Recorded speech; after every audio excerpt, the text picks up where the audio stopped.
हमारे सबको यही कहना है कि राजस्थान के लोग मेरे दिल और मेरे दिमाग के ऊपर छाए हुए हैं।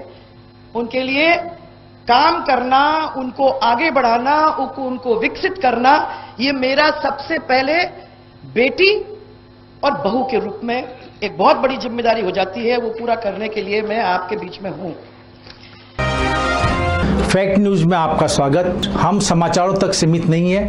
फैक्ट न्यूज एक मिशन है जनता की आवाज को सत्ता के गलियारों तक पहुंचाने का और आम आदमी के विकास के लिए सरकार द्वारा बनाई योजनाओं की जानकारी आम आदमी तक पहुंचाने का मिशन है फैक्ट न्यूज। हम आपको राजस्थान की वसुंधरा सरकार की मुख्यमंत्री शहरी जन कल्याण योजना में लगने वाले शहरी क्षेत्रों के शिविर की जानकारी देंगे। आज़ादी के बाद ऐसे शिविर कांग्रेसी सरकारें भी लगाती रही हैं, नाम बदल बदल कर, कभी प्रशासन शहरों की ओर, कभी प्रशासन गांवों की ओर, लेकिन सरकारों का उद्देश्य एक ही होता है, चुनाव से पहले गरीब, मजदूर और कच्ची बस्ती में रहने वाले वोटों को अपने पक्ष में करने का अभियान।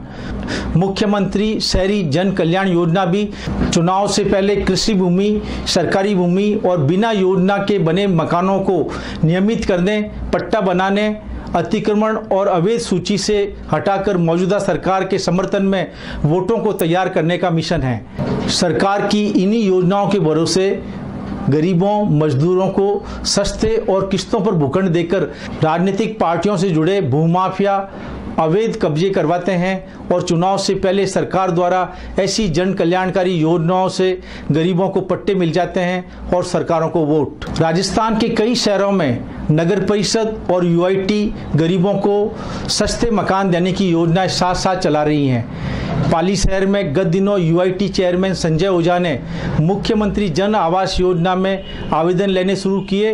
आज नगर परिषद सभापति महेंद्र बोरा ने भी 1 माह तक चलने वाले जन कल्याण शिविर में जन आवास योजना के आवेदनों पर अलग से बहुमंजिला भवन बनाकर देने की घोषणा की। देखिए, हमारा तो नियमित काम है, शहर का चप्पा चप्पा में काम करना रहता है। नियमित सफाई की व्यवस्था रहती है, लाइट की व्यवस्था रहती है, निर्माण की व्यवस्था रहती है। 2-5 लाख से किसी भी वार्ड का विकास होता नहीं है। करोड़ 2-2 करोड़ रुपए भी विकास के हमने वार्ड में लगाए हैं, तब भी अभी विकास अधूरा है। लेकिन फिर भी कोई सहायता दे, वो उनका विषय, उनका निर्णय है, मेरा निर्णय नहीं है। मैं तो चूंकि ये काम की ज़रूरत बहुत ज़्यादा है, वार्ड पिछड़े बहुत है, इसलिए बड़ी राशि की ज़रूरत रहती है। तो बड़ी राशि हम खर्च कर रहे हैं, हमारी योजना से कर रहे हैं, इसलिए हम तो हमारा काम कर रहे हैं। बाकी यूआईटी को जो करना है यूआईटी करे। पाली में काफ़ी स्कोप है, ऐसे हजारों लोग हैं जिनके सिर में छत नहीं है। तो इस योजना को तो जितने और भी बनाया जाए और भी कोई प्राइवेट बिल्डर भी आ जाए तो इसका स्कोप है, तो ज़्यादा चीज़ बनेगी तो ज़्यादा लोगों को लाभ होगा, इसलिए दोनों का स्कोप है, कोई इश्यू नहीं है। मान लो जोधपुर मेन रोड पे है तो उसका भी एक अपना स्कोप है, इसलिए दोनों योजनाएं अपने अपने स्तर पे सफल होगी।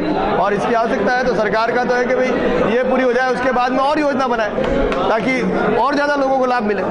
उनको एक तो पट्टा नहीं है, तो वो भूमि का अधिकार नहीं, उनके पास कोई प्रमाण नहीं है, तो वो भी उनके जीवन का एक सपना रहता है। लेकिन अब वो उस चक्कर में कि रोड 20 फुट की है इसलिए उनको पट्टा कभी मिलता ही नहीं है, तो सरकार ने एक इसमें अंदर शिथिलता रखी है कि हम उनको अधिकार 5 फुट कभी भी हटा सकते हैं उसको। भारतीय जनता पार्टी में चुनाव से पहले उभर कर आई नेताओं की आपसी गुटबाजी और सार्वजनिक मंचों से विधायक द्वारा विधायक की आलोचना पर पाली विधायक ज्ञानचंद पारख ने बिना आपा खोए बहुत ही संयम और शालीनता के साथ आपसी मनमुटाव पर मिल बैठकर निपटाने की बात कही। नहीं, विकास में कोई बाधा तो उत्पन्न नहीं होती है। ठीक है, जो मैसेज गया वो थोड़ा ठीक नहीं गया, इसको हम करेक्ट कर देंगे, बहुत जल्दी ठीक करवा देंगे।